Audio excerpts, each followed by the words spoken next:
what's up mga koys for today's video na tuod mi naga mga carrot cake. Gibutang naman siya sa loaf pan bread. Kani siya karon, pwede na ni siya namo sliceon kay napabugnaw naman ni siya usa ka gabi so mag-andam na ko aning packaging niya para dali ra ni kay siya puston.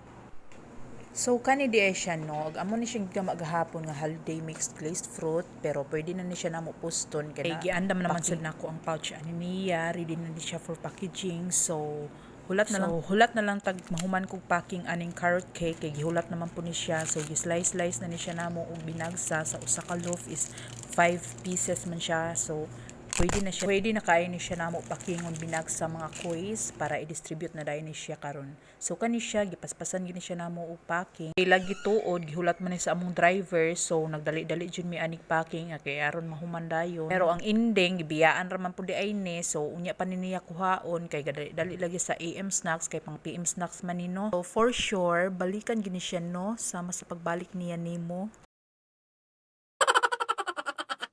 So gi-fast forward na ko no, hapit na siya mahuman kana gibahig na siya aron ready pa na. So kana mga koys ready na gina siya for delivery. Thank you for watching.